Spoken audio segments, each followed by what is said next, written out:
เธอทำให้ฉันหลงเลยลืมทางออกแค่อยากจะขอเธอทำหัวใจของผมละลายละลายมองเธอสักกี่ครั้งก็ยังน่ารักเหมือนเช่นเคย Baiklah, di sini saya akan menceritakan sebuah cerita yang sangat tidak asing lagi, yaitu cerita seorang ulama yang namanya sangat besar di daerah Jawa ya. Dia bernama Syekhuna Khalil Bangkalan. Beliau sangat disegani oleh para santri maupun ulama dengan segala karomah yang beliau miliki. Marilah kita dengarkan dengan seksama cerita seorang Syekhuna Khalil Bangkalan, orang ulama besar di Jawa, lebih tepatnya di Madura, yakni Syekhuna Khalil Bangkalan. Surabaya bukan tanpa alasan Partai Nasdem memperjuangkan Kiai Syekhuna Khalil menjadi pahlawan nasional, sebab beliau merupakan salah satu ulama besar yang berperan penting dalam perlawanan terhadap kolonialisme dan konstruksi Islam Nusantara. Nama lengkap beliau adalah Muhammad Khalil bin Abdul Latif. Beliau lahir pada 27 Januari 1820 Masehi di desa Lagundi, Kecamatan Ujung Piring, Bangkalan.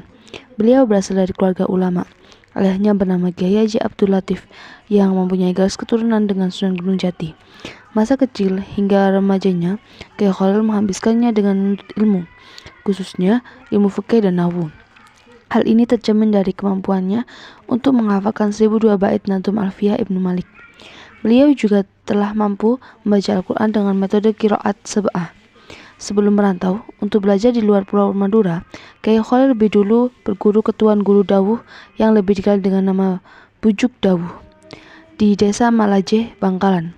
Selain itu, beliau juga belajar kepada Tuan Guru Agung yang dikenal dengan sebutan Bujuk Agung. Setelah itu, Kiai Khalil mendatangi satu pesantren ke pesantren lainnya untuk belajar ilmu agama. Di antaranya adalah pesantren Bungan di Gresik, pesantren Langitan Tuban, pesantren Canggaan Bangil, pesantren Darussalam, Kebon Candi Pasuruan, pesantren Sidogiri Pasuruan, pesantren Winongan, dan pesantren Salafiyah Syafi'iyah Banyuwangi.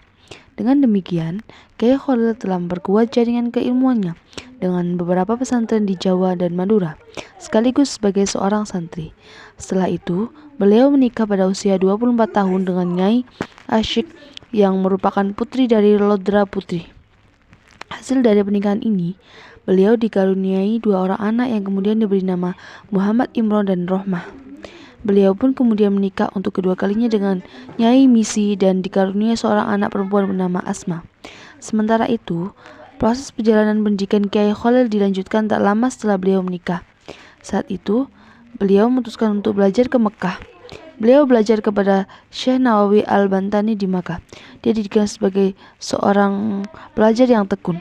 Selama menuntut ilmu, Kiai Khalil memiliki kebiasaan istimewa, yakni menggunakan bajunya sebagai kertas untuk menulis semua pelajaran yang beliau dapatkan dari guru-gurunya. Maka, tak heran jika semua baju yang beliau punya hanya berwarna putih. Saat beliau sudah berhasil menghafalkan semua catatan itu di luar kepala, maka beliau baru bisa mencuci bajunya dan memakannya kembali. Selain mempelajari tentang ilmu eksoteris seperti tafsir, hadis, fikih, dan ilmu nahwu, beliau juga mempelajari ilmu esoteris ke berbagai guru spiritualnya, yaitu Syekh Ahmad Khotib Sambas Ibnu Abdul Ghaffar yang bertempat tinggal di Jabal Qubais.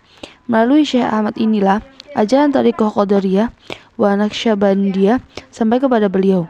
Meskipun biasanya kedua jenis tarekat ini justru dipelajari secara terpisah.